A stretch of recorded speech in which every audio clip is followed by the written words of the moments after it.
Hey everybody, welcome back to 2019, going at it with AP Language and Composition at Fiveable. So I'm excited to get closer and closer to the exam. All of these live sessions will become more and more practical as May comes upon us.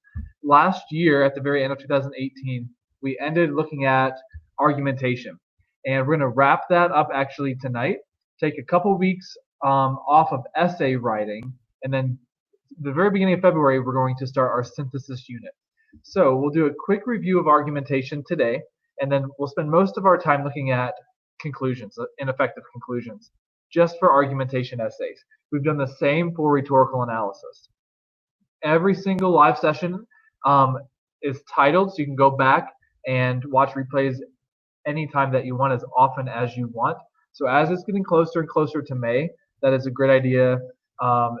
If you're going to have a rhetorical analysis essay in class, go back, look at a body paragraph, look at an effective introduction, and make sure you're really ready to go for your in-class assignments, and then ultimately for May.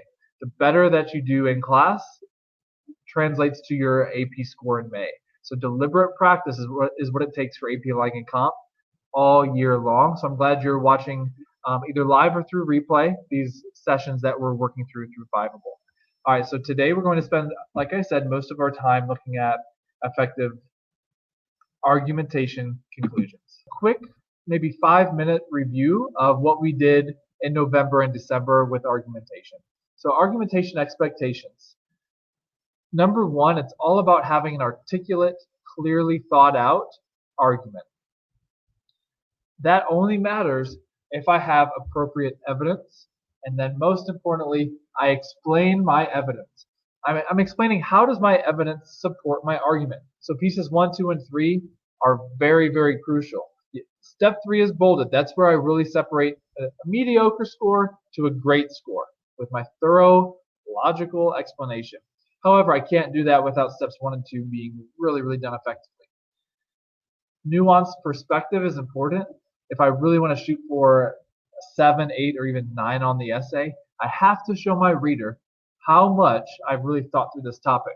I can't just have a pretty simple solution to a complex problem.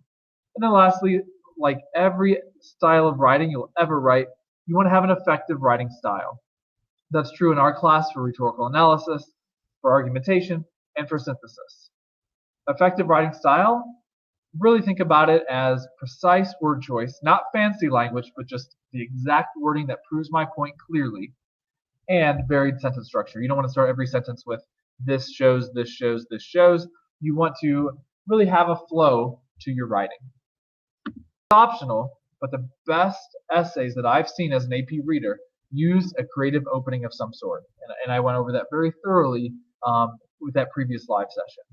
Step 2, I can't have a creative opening without going somewhere with it. So I start to connect in the middle of my introduction, my creative opening, to my topic. And then finally, I have a clear, concise thesis statement. One sentence is the last sentence of my introduction paragraph. It drives the entire paper. A thesis statement is not much different than when you started learning thesis statements in middle school. It's one sentence to give an outline of your paper. Now, I did go over in this introduction paragraph live session what an AP thesis statement should look like. It serves the same function, but there is a little bit nuance or difference to it when compared to a middle school thesis statement. So definitely make sure you're comfortable with that. The thesis statement is the most important sentence in your essay. That hasn't changed.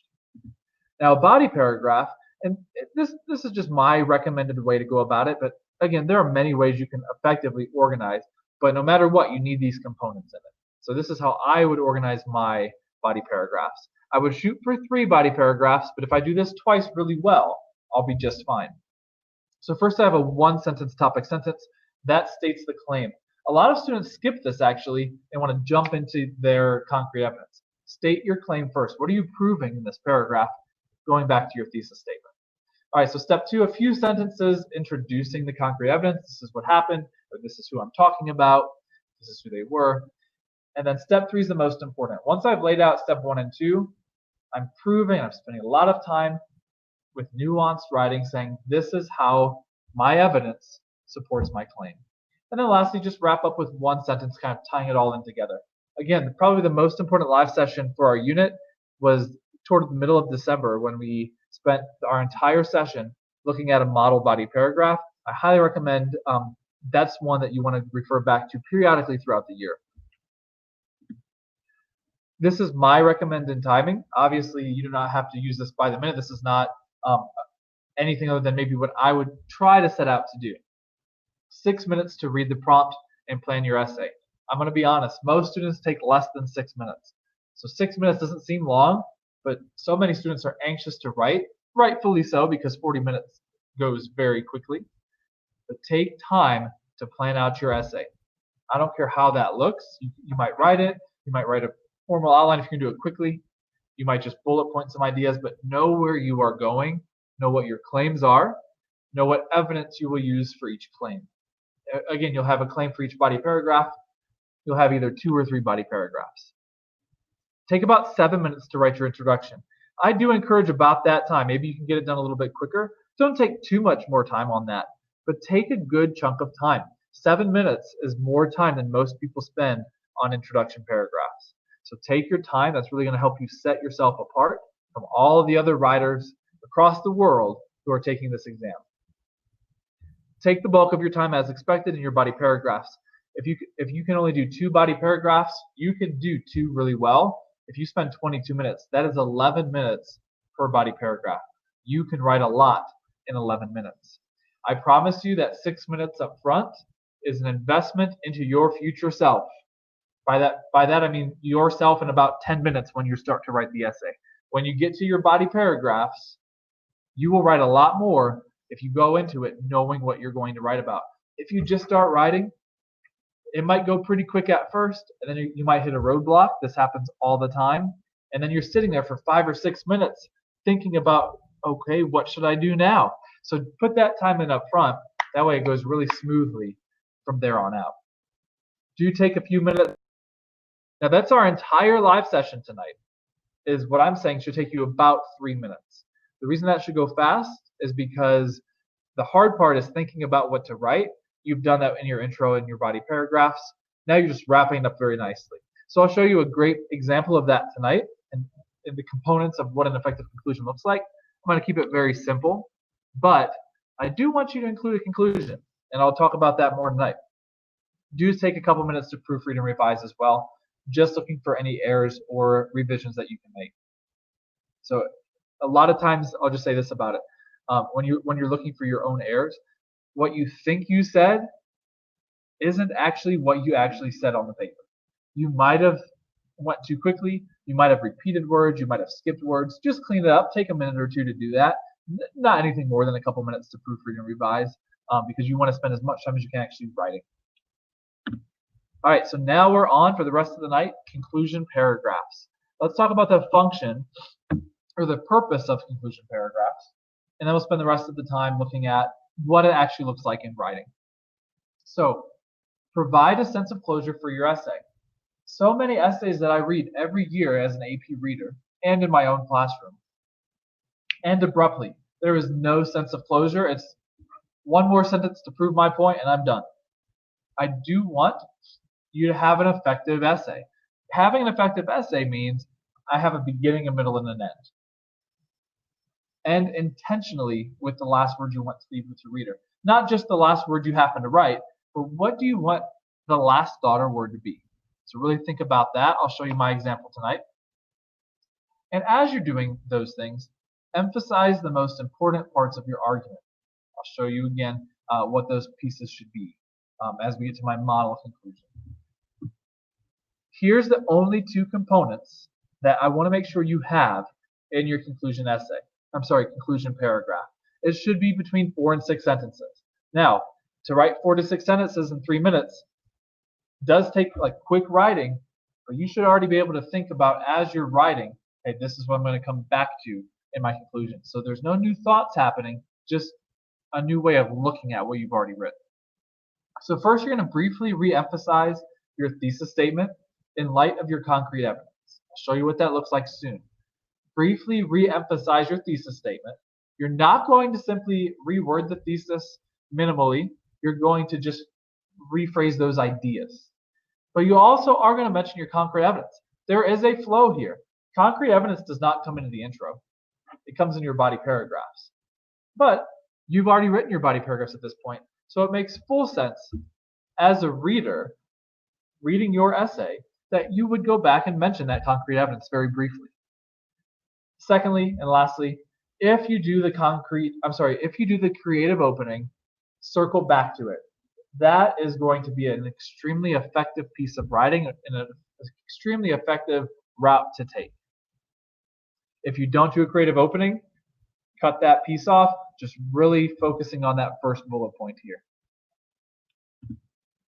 All right, I have seen for every conclusion I read, 99% of them are weak. So they do one of these three things, and really one of these first two.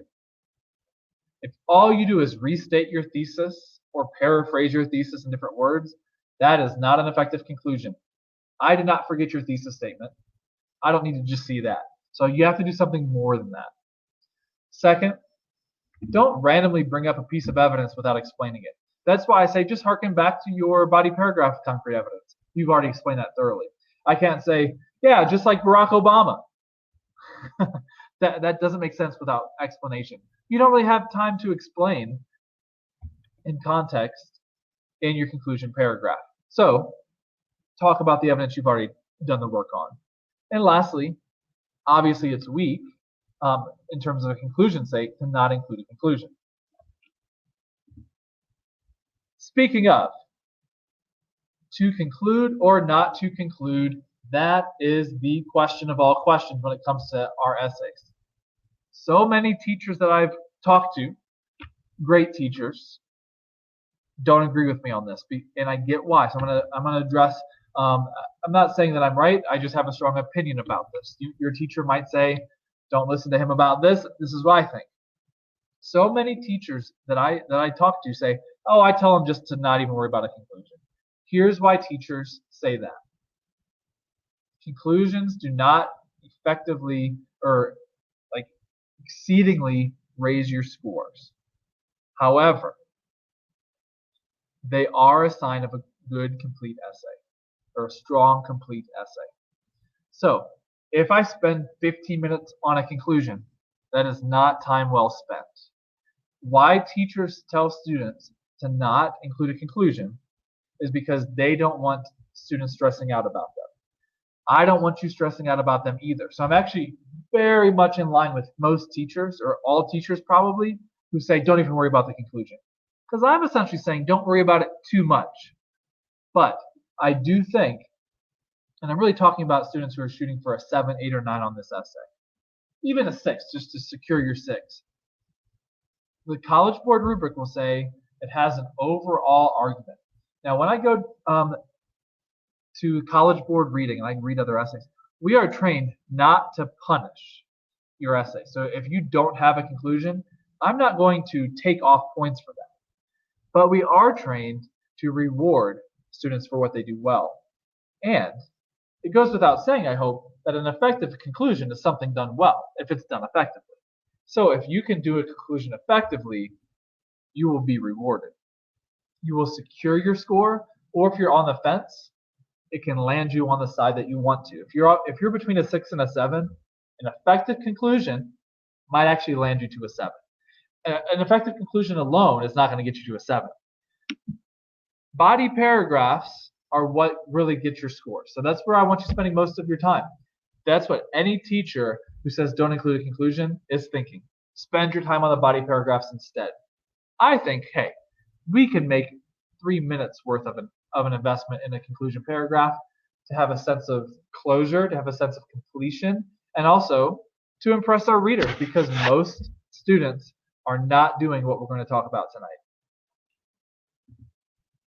Remember, you should only spend a few minutes here. I just want to make sure that's really emphasized. Everything I do, if this is taking you more than 3 or 4 minutes, cut your losses. I still think it's worth having a conclusion. Just do the most of this as you can in 3 or 4 minutes. Don't sweat over a conclusion paragraph. Sweat over your body paragraphs. So tonight we're going to look at the 2018 prompt. I'm doing that very intentionally. If you go back to my introduction argumentation lesson, This is the same prompt that I used for my model. So we're going to look at that model very briefly because one component of an effective conclusion is circling back to the intro. So I want to make sure that's fresh in our minds. So let's read this prompt, and then we're going to go ahead and look at my intro from a couple weeks ago. And then what would I do with a conclusion? So the prompt says, in her book, Gift from the Sea, author and aviator Anne Morrow Lindbergh writes, we tend not to choose the unknown, which might be a shock or a disappointment or simply a little difficult to cope with. And yet, it is the unknown with all its disappointments and surprises that is most enriching. Consider the value Lindbergh places on choosing the unknowns. This is our thinking sentence. And now this next sentence is our actual prompt. Write an essay in which you develop your own position on the value of exploring the unknown. Use appropriate, specific evidence to illustrate and develop your position. Here's where I started my essay. So we did this a few weeks back with the introduction. So first I start with a creative opening. Just a reminder, the creative opening is something that's not about the topic head on. That's why it's creative. I'm going to weave it into or launch it into the actual topic. So I'm going to talk about the awkward middle school dance here in my creative opening, which has nothing on the surface to do with the unknown.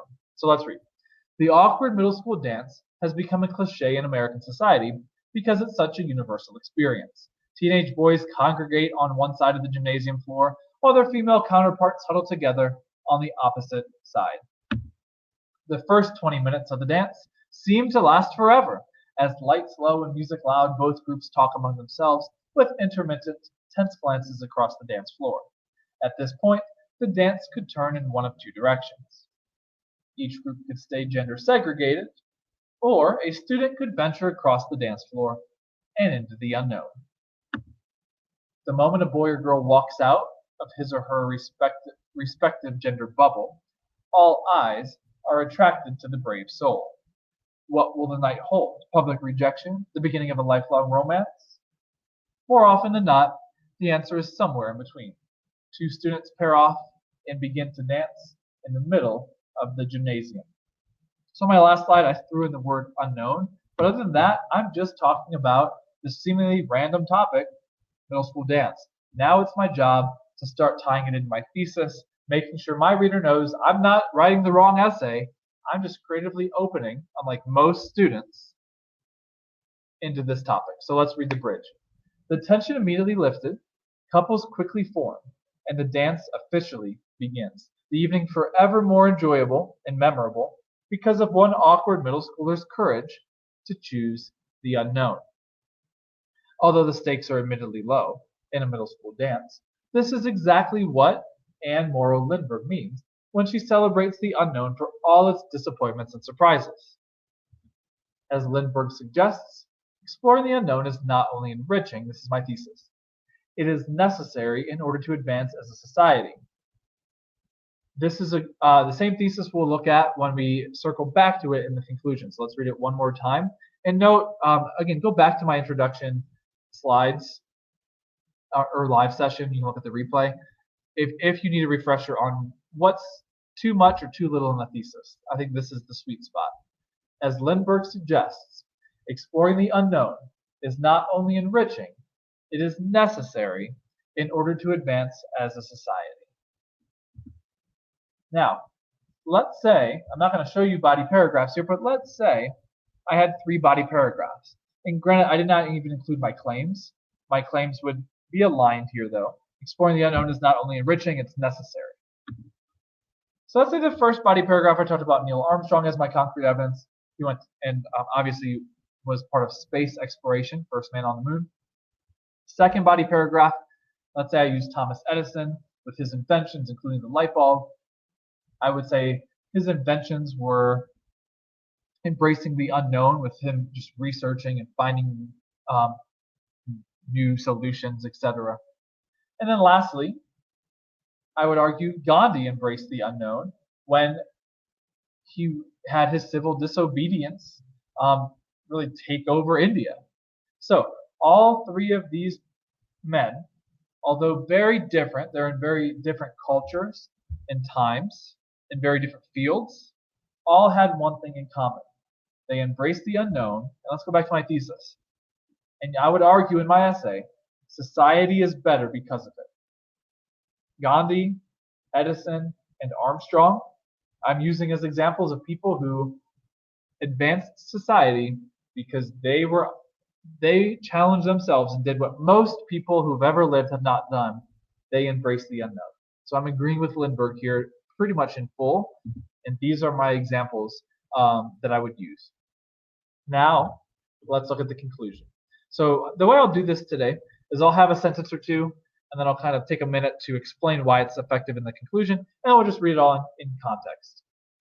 Although each found success in different fields, Armstrong, Edison, and Gandhi had one essential trait in common. Each man passionately explored the unknown. All right, so this is the first sentence of my conclusion paragraph, and it's very clear.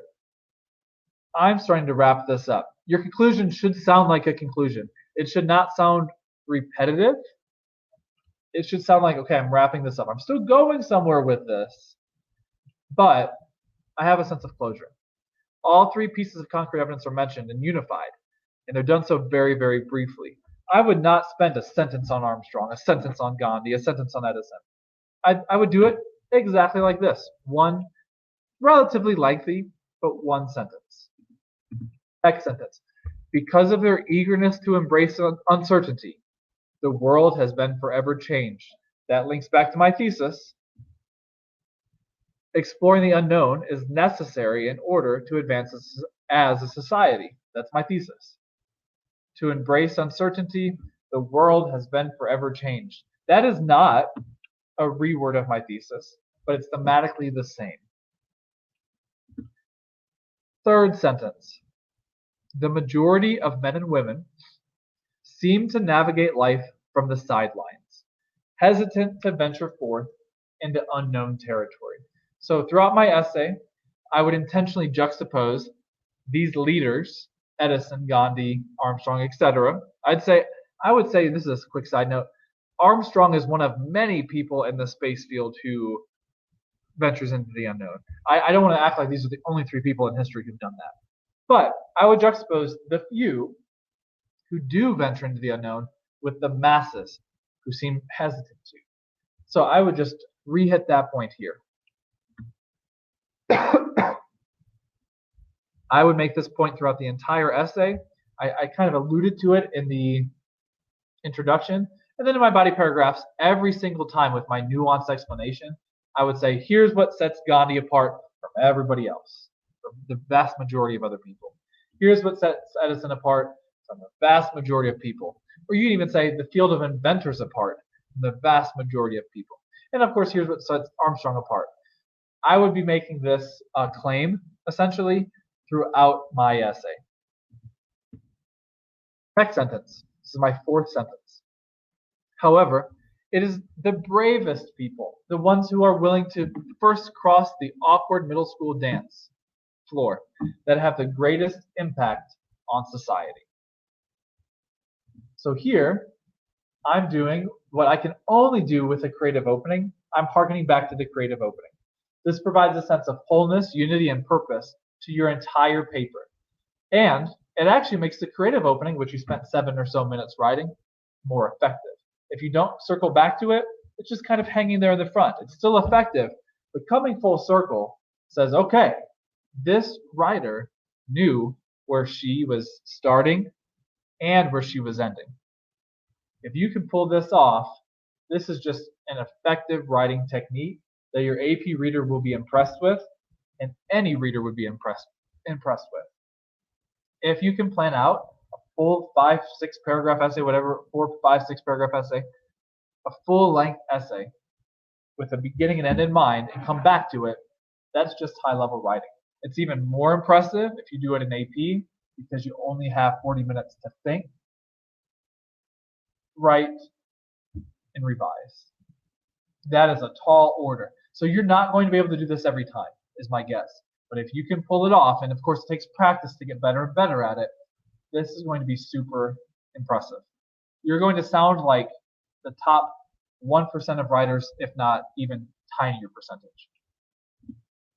And lastly, Instead of reading about history and relative comfort and safety, people who relentlessly and boldly pursue the unknown are the ones whom history is written about. This sentence is the final thought I want to leave with my reader. It aligns with the thesis, but it also kind of opens it up and says, okay, kind of a play on words here, or kind of a play on the thought anyway. People who relentlessly pursue the unknown are the ones history is written about. And that works perfectly with my concrete evidence. History books talk about Thomas Edison. History books talk about Armstrong. History books talk about Gandhi. I'm arguing the reason why they're in the history books is because they did what most people didn't do. They pursued the unknown. That essentially is what my entire essay is about. So now let's take 1 minute to read, without me interrupting myself, for the flow, 5 sentences of a conclusion. Remember, I said it could be 4 to 6. This is kind of right in the middle. A lot of you will probably just go for a quick 4 sentences. Just get this down as quick as you can. I think this is a very effective argument conclusion, especially keeping in mind my introduction paragraph. Although each found success in different fields, Armstrong, Edison, and Gandhi had one essential trait in common. Each man passionately explored the unknown. Because of their eagerness to embrace uncertainty, the world has been forever changed. The majority of men and women seem to navigate life from the sidelines, hesitant to venture forth into unknown territory. However, it is the bravest people, the ones who are willing to first cross the awkward middle school dance floor, that have the greatest impact on society. Instead of reading about history and relative comfort and safety, people who relentlessly and boldly pursue the unknown are the ones whom history is written about. That does a lot of things. We're going to take the last few minutes together to look at, again, big picture, why is this effective? Keep in mind, I want you to be able to pull this off in 4 minutes. So if you can't pull off quite that much writing in 4 minutes, get as much quality down as you can, but still make sure you're checking these components. So you're hearkening back to your thesis. I would do a quick reference or mention of your evidence. I think that just provides a sense of closure. Just like I did here. Look at the first sentence again with me. Although each found success in different fields, Armstrong, Edison, and Gandhi had one essential trait in common. That's something like I want you to do. Tie it all together. Because really, in body paragraph 1, I talked about Armstrong in isolation. In body paragraph 2, I talked about Edison in isolation. I had different claims for both. And then in my last body paragraph, I talked about Gandhi in isolation. But I had a different claim there. Here, I'm tying my entire paper together, linking my 3 body paragraphs very, very clearly. So the first thing, mention your concrete evidence. That's where I do it here. Maybe you do it a little bit quicker. It definitely shouldn't be much longer, right? But that's a key component of an effective argument conclusion. Second, if I have a creative opening, I link back to it. It didn't take me much time. It didn't take me much brain power. I just threw it back in there. And I didn't throw it back in there awkwardly. I threw it back in there intentionally where I put it. However, it is the bravest people, and then I just threw it in the positive. The ones who are willing to first cross the awkward middle school dance floor that have the greatest impact on society. That little positive makes my entire essay more unified. So it's definitely worth those 12 words or so. And most importantly, do not restate your thesis, but emphasize your thesis. If you're just talking about Armstrong, Edison, and Gandhi and awkward middle schoolers, that's not the point of a conclusion. It all has to be linked through your major claims, which are condensed down in your thesis. So I've highlighted here where that's most obvious that's what I've done. All right, so some final reminders and we're closing out. Conclusion paragraphs are, so your teachers are right if they tell you this, the least important paragraphs of your essay. Don't stress about them. Don't put more than a few minutes on them. However, kind of side by side with that, effective conclusion paragraphs are extremely rare. I read over 1,000 essays every summer. I'd say effective conclusions even more rare than effective introductions. I see a lot of effective body paragraphs. Sometimes the intros and conclusions, afterthoughts, if they're even included. So if you have an effective conclusion, you will probably be in the top, I'm going to change what I said earlier, top 0.01% if you can pull off something like this. That's how rare they are. You can use this to your advantage. Be the top 0.01% if that's your goal. Lastly, leave your reader impressed with your ability to craft an effective argument from beginning to end. If you know where you're going, and if you've had an effective journey throughout your essay, you don't want to just end abruptly. You want to end intentionally. So go back whenever you need to the slide with my entire conclusion typed out, and look at the flow of it, and look at how it's not repetitive of the intro, and it wouldn't be repetitive of the body paragraphs. It's driving until the very end with the final thought. Most people read about history, but the true game changers are the ones who embrace the unknown. They're the ones who history is written about.